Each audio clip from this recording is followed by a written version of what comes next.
Hello दोस्तों, आज हम सुनेंगे माता वैष्णो देवी बाणगंगा की संपूर्ण कथा। माता वैष्णो देवी के तीर्थ यात्रा में सबसे पहले पड़ाव में बाणगंगा ही आती है, जिसे बाल गंगा के नाम से भी जाना जाता है। यात्रा पर जाने वाले अधिकतर सभी श्रद्धालु इस गंगा में स्नान करते हैं, जिससे उनकी सारी थकावट दूर हो जाती है और उनका तन मन एकदम पवित्र हो जाता है। उसके बाद ही श्रद्धालु अपनी यात्रा को शुरू करते हैं।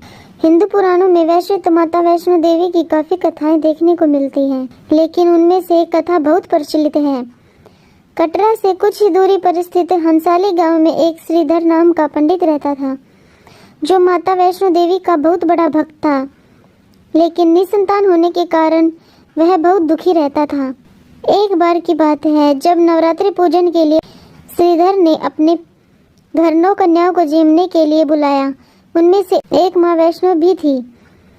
सभी कन्याएं जीमने के बाद अपने घर वापस चली गई, लेकिन कन्या के रूप में माँ वैष्णवी वहीं पर रुक गई और पंडित श्रीधर से बोली कि सभी गांव वालों को भंडारे का निमंत्रण देकर आ जाना। पंडित श्रीधर उस कन्या की बात को मानते हुए सभी गांव वालों को अपने घर भंडारे का निमंत्रण दे आता है।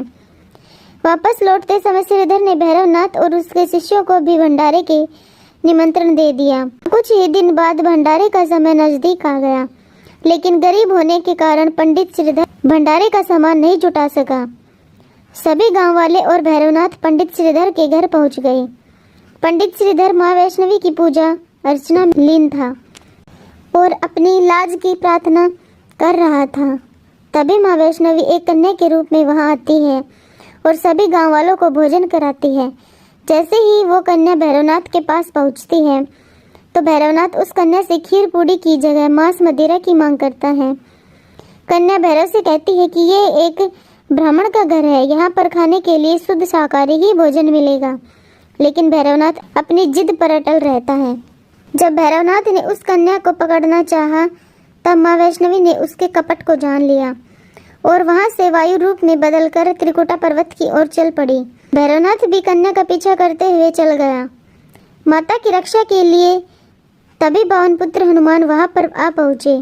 पहाड़ियों पर पैदल चलकर हनुमान जी को बहुत प्यास लगी और उन्होंने माता से आग्रह किया कि माँ, मुझे बहुत प्यास लगी है, कृपया कर जल का कुछ प्रबंध कर दीजिए।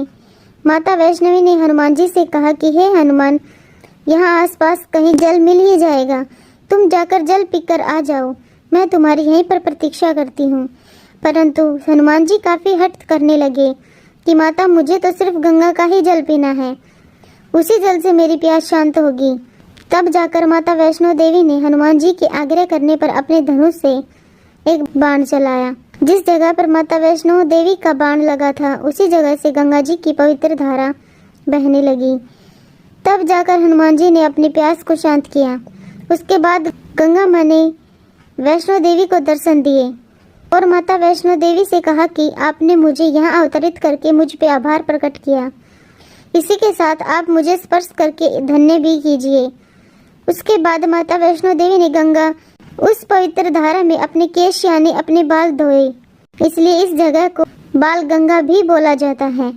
इस गंगा को माता ने अपने धनुष के एक बाण से प्रकट किया था, जिस वजह से इसे बाण गंगा कहते हैं।